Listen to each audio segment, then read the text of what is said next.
इंदौर में सनातनी cricket league पर टकराव बढ़ गया है। कांग्रेस नेता ने पुलिस कमिश्नर को पत्र लिखा। कांग्रेस नेता राकेश यादव जिन्होंने इस सनातनी क्रिकेट लीग पर रोक की मांग की है। दरअसल उन्हें आपत्ति है कि खेल को धर्म से जोड़ा जा रहा है। इससे खेल की मूल भावना को नुकसान पहुंच रहा है। 1 रन पर 500 रुपए दान जैसी घोषणाओं पर भी कांग्रेस नेता ने पत्र के जरिए सवाल उठाए और संदिग्ध वित्तीय गतिविधियों का शक जताया। हालांकि बीजेपी ने राकेश यादव को लेकर एक बड़ा हमला बोला और बीजेपी के प्रदेश सह प्रवक्ता टीनू जैन ने बयान देते हुए कहा कि कांग्रेस की सबसे बड़ी दिक्कत सनातन शब्द से ही है। 4 दिन से एसपीएल सनातन प्रीमियर लीग जो इंदौर में आयोजित किया जा रहा है, कथावाचक संत देवकीनंदन ठाकुर ये आयोजन करवा रहे हैं, जिसमें अलग अलग टीमें शामिल हुई हैं। अब इसी पर संग्राम छिड़ा हुआ है।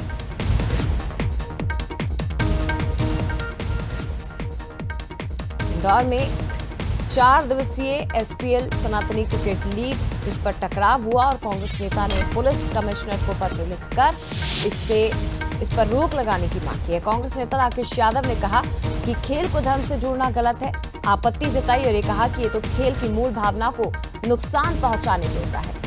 लेकिन बीजेपी इसे सनातन धर्म से जोड़कर कह रही है कि दरअसल जो असली दिक्कत है कांग्रेस के साथ वो सनातन शब्द से है, क्योंकि इसके साथ सनातन शब्द जुड़ा हुआ है, इसलिए कांग्रेस को दिक्कत हो रही है। तो अब खेल की भावना से शुरू हुआ ये premier league, cricket premier league अब एक अलग दिशा में जाता हुआ नजर आ रहा है और इंदौर में सनातनी क्रिकेट लीग पर टकराव तेज हो चुका है। तो ये इस वक्त की बड़ी खबर आपको इंदौर से हम बता रहे हैं। सनातनी क्रिकेट लीग पर टकराव काफी तेज हो चुका है। क्रिकेट और धर्म का मिश्रण और इसी कारण ये विवादों में है। दरअसल कांग्रेस ने इस आयोजन पर धार्मिक ध्रुवीकरण जैसे आरोप लगाए हैं। आरोप लगाए कि राजनीतिक रोटियां सेकी जा रही है और 500 रुपए अगर हर रन पर दान करे जैसी घोषणाएं हो रही हैं, तो ये भी सवालों के घेरे में है।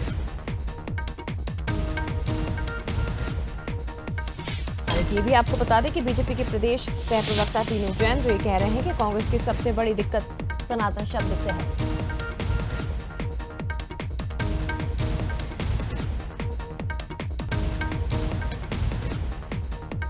इंदौर में कथावाचक संत देवकीनंदन ठाकुर ये आयोजन करा रहे हैं, लेकिन शुरुआत के साथ ही अब ये सवालों के घेरे में है।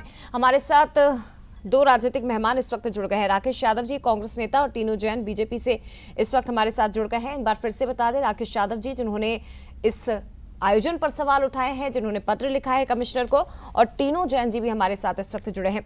राकेश जी स्वागत है आपका। क्या आपत्ति है सर, क्यों दिक्कत हो रही है सनातन प्रीमियर लीग से? देखिए, राष्ट्रीय खेल नीति है, उसमें ये स्पष्ट है कि कोई भी खेल किसी धार्मिक झंडे के तले या धार्मिक भावनाओं को डालकर आयोजन नहीं किया जा सकता। अब सनातनी लीग, इसका क्या मतलब है? क्या इसमें मुस्लिम नहीं खेलेंगे? क्या इसमें दूसरे धर्म के लोग नहीं खेलेंगे? क्या सिख नहीं खेलेंगे या अन्य जो बच्चे हैं वो नहीं खेलेंगे? तो ये भेदभाव की शुरुआत अगर क्रिकेट में की जा रही है, जिसको देश में राष्ट्रीय एकता का प्रतीक माना जाता है, सांप्रदायिक एकता का प्रतीक माना जाता है। इंदौर शहर है सैयद मुश्ताक अली का, जिनके नाम से T20 ट्रॉफी होती है। उनके शहर में अगर क्रिकेट की इस तरीके से नफरत फैलाई जाएगी क्रिकेट के माध्यम से, सनातन का सहारा लेके, सनातन का विरोध नहीं है, सनातन शब्द के पीछे जो आपका एजेंडा छिपा है वो गलत है।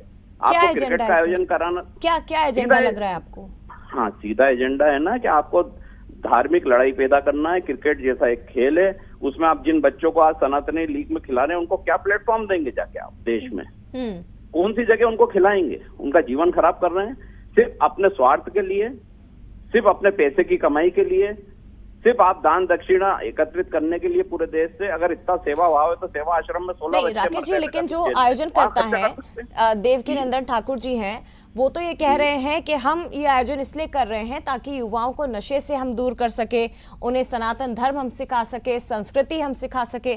एक अच्छा उद्देश्य है, तो आप इसे गलत उसमें क्यों ले रहे हैं सर? नहीं, मैं गलत कहाँ ले रहा हूँ। आप बिल्कुल उसमें सबको लीजिए ना, इमरान खान को भी लीजिए, जफर को भी लीजिए, सनातनी नाम रख लिया आपने, आप नशा दूर करना चाहते हैं तो आपको दूसरे धर्म के लोगों से क्या आपत्ति है? फिर इसके हिसाब से तो कल से जैन लीग भी होगी, यहाँ अग्रवाल लीग भी होगी, यादव लीग भी होगी, सिख लीग भी होगी, बोहरा लीग भी होगी। ये सब परमिशन शासन दे देगा क्या? मुस्लिम लीग भी अपना एक आयोजन कराएगा, वो भी अपने धर्म का प्रचार करेगा। इस देश में सबको स्वतंत्रता है। तो खेल को इस तरीके से सनातन के नाम पर, उसके पीछे का मकसद दूसरा है और आप ऐसा दिग्भ्रमित कर रहे हैं। और इंदौर जैसे शहर में जब सब मिलजुल के रहते हैं, यहाँ से कई खिलाड़ी गए हैं, अभी हमारे यहाँ से आवेश खान गए। ठीक है, तो क्या वो उनको आप सनातनी लीग में खिलाएंगे? चलिए ठीक है, आपने जो आपत्ति उठाई है, जो सवाल उठाए, उस पर जवाब हम तीनू जी से ही लेते हैं। तीनू जी, आपका भी बहुत स्वागत है। धार्मिक ध्रुवीकरण और राजनीतिक रोटियां आप सेक रहे हैं, क्यों केवल सनातन प्रीमियर लीग ही आयोजित किया जा रहा है? और अगर आप एक नई शुरुआत करेंगे तो फिर पीछे दूसरे धर्म भी बैठे हुए हैं, सवाल उठा रहे हैं राकेश यादव जी। देखिए, सबसे पहले तो ये कि ये आयोजन जो है परम पूज्य देवकीनंदन ठाकुर जी करा रहे हैं और कांग्रेस का तो इतिहास रहा है सनातन के विरोध करने का, जो पूरे देश को मालूम है कि हमेशा से अगर सनातन का किसी ने विरोध किया है तो कांग्रेस ने किया है। अब कांग्रेस ये सबसे पहले क्लियर करे कि वो सनातन के साथ है, भारत की संस्कृति के साथ है, कि ये है या नहीं। इस बात का सबसे पहले जवाब संविधान देना चाहिए। अगर आपने पढ़ा हो, देश की राष्ट्रीय खेल नीति पढ़ी हो जो मोदी जी ने बनाई है, देश के प्रधानमंत्री ने बनवाई है, उसमें स्पष्ट है कि किसी भी धर्म के रूप में, किसी भी धार्मिक संस्थान द्वारा धर्म पे आधारित क्रिकेट आयोजित नहीं किया जाएगा, खेल आयोजित नहीं किया जाएगा। स्पष्ट कीजिए, सनातन की बात आप कर रहे हैं, देश विरोधी बात कर रहे हैं। मुझे बोलने दीजिए राकेश जी, मैंने आपकी बात के बीच में कुछ भी नहीं बोला ना। आप मेरी बात पहले मैं आपको बोलने नहीं, उसके बाद जवाब दीजिए। राकेश जी एक सेकंड रुक जाइए सर, आप ही का सवाल पूछा है मैंने, एक मिनट रुक जाइए। राकेश जी एक मिनट रुक जाइए, बात को ध्यान से सुना ना।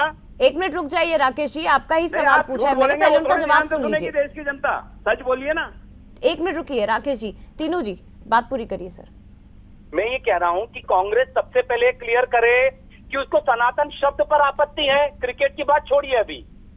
अरे और सनातन पर इतनी आपत्ति क्यों है? क्रिकेट की हो रही है, सनातन की नहीं हो रही है। भारत की संस्कृति से आपत्ति है। पता कीजिए, धार्मिक अनुष्ठान कीजिए, कौन मना करता है? सनातन के साथ अगर कोई भी कार्यक्रम किया जाए उसके लिए भारत का कोई भी नागरिक स्वतंत्र है। सनातन के नाम से इसी का विरोध है। आप भी कीजिए, आप भी कीजिए सनातन क्रिकेट। खेल की देश की राष्ट्रीय खेल नीति का उपवास उड़ा, कांग्रेस का तो संविधान का उपवास उड़ा है। एक सेकंड राकेश जी, एक सेकंड रुक जाइए। तीनू जी एक सेकंड, तीनू जी, राकेश जी सवाल पूछ रहे हैं कि खेल की जो नीति है, एक सेकंड तीनू जी, राकेश जी पूछ रहे हैं कि खेल की जो नीति है आप उससे ध्यान में नहीं रख रहे हैं ना।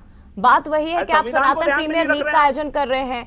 वो सवाल यही पूछ रहे हैं कि कल से अगर इस्लाम के नाम पर कोई प्रीमियर लीग हो जाएगा तो फिर आपत्ति नहीं होगी क्या? मुस्लिम लीग क्रिकेट की परमिशन दोगे? आपत्ति चलिए ठीक है, सनातन पर आपत्ति है, ठीक है सर, तो ये बात क्लियर होनी चाहिए। ठीक है, टूर्नामेंट जारी है लेकिन सियासी बयानबाजी भी तेज है और ये आगे भी चलेगी। फिलहाल बहुत धन्यवाद आपका टीनू जी और राकेश यादव जी दोनों का ही बंसल न्यूज के साथ जुड़ने के लिए। लेकिन ये बता दें आपको कि 12 मार्च से 15 मार्च तक ये आयोजन इंदौर में होने जा रहा है और शुरुआत के साथ ही अब इस पर कई तरह के सवाल और विवाद भी शुरू हो चुके हैं।